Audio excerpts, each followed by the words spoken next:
नमस्कार 9/3/2026 सन्ध्या 6:20 समय केउंझर जिला नंदीपदा थाना रे गोटे एफआईआर लॉन्च होउची। एफआईआर करूचंदी हमर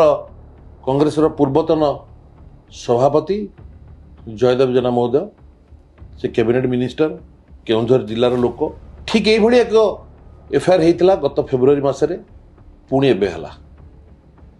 फेब्रुआरी मासरे जो लोक फोन करथिला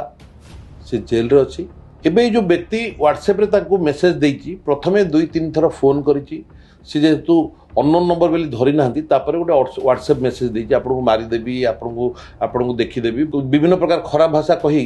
ताको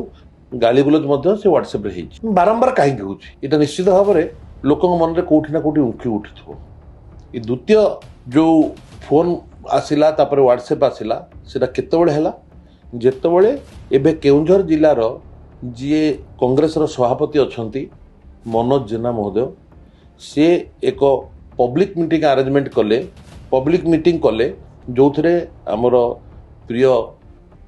पीसीसी सभापति भक्तदास महोदय जाइथिले एआईसीसी रो इंचार्ज मध्य जाइथिले जयदेव जेना मध्य जाइथिले। ये जो मीटिंग थिला ये थिला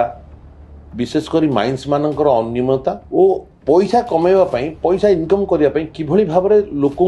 हंतसंत करुँच 2 टका जगह टंकाटे दौरान किभली भाव में पॉल्यूशन हो स्कूल कॉलेज पिला माने पढ़िया को जाई पारंती रास्ता घाट नाही किभली भाव में जनसाधारणकर किसी डिमांड नहीं मीटिंग होता मैंने भावुले सबुदिन विरोधी चुप रहिबो आमे मनमुखी काम आरंभ करूँ। पीसी सभापति आसला परे आपण माने देखिथिबे विभिन्न जगह लोकंकर कथा को नहीं राजरास्ता रे लड़ाई होती जो दिन ठारू पीसी सभापति भक्तचरण दास ओडिशार सभापति होती राजरास्ता रे जवाब मागी से नारीर कथा हो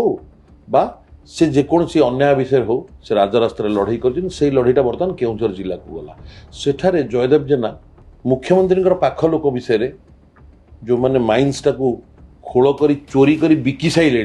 तांको विषय कहले से ये रिएक्शन है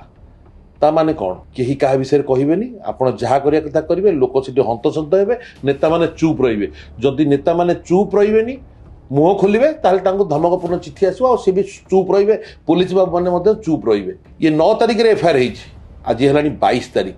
अत्यंत दुखर विषय जने दलित नेता दीदी थर पीसीसी सभापति सी निजे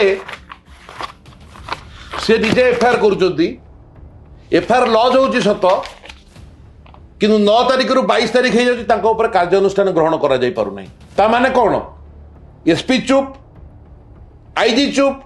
डीजी चुप समस्ते चुप कारण से मुख्यमंत्री पाख लोक केउंझर जिलार लोक बा केउंझर जिले में मीटिंग होता से कौन कार्यानुष्ठान ग्रहण करूना जदि पीसीसी सभापति जड़े दलित नेता पीसीसी सभापति फोन रे धमकी आसूची पुलिस धरी पारुनी ताले पुलिस काम कौन करुच्ची पुलिस रो जेते प्रकार अच्छी सिस्टम ताको अपग्रेडेशन पई कोटी कोटी टंका खर्च होउची पुलिस ई छोटिया जिंस रो धरि पारुनी ना धरिया को चाहुनी। आगामी दिन मानकरे हमर पीसी सभापति क्लियरली कहिसंती सीधा सड़क भाव में चेतई देइसंती जोठी अन्याय हबो सेठी न्याय मगाबो राजरास्ता रे एमदी केते जण नेता को तो आपण माने धमकेबे आ कार्यानुष्ठान ग्रहण करिवेनी ताहा मध्य आमे भी देखिबु। मु प्रशासन और सीधा सड़क भाव में मुख्यमंत्री की कहि रखिବାକୁ चाहे तुरंत भाव में कार्यानुष्ठान ग्रहण करूँ ना आर परिणाम आगामी दिन में भयावह हम आशा करुच्ची कार्यानुष्ठान ग्रहण हम और साधारण जनता जो केस दौरान ठीक से भाव में एक्शन हवा दरकार और न्याय पाइबा दरकार। नमस्कार।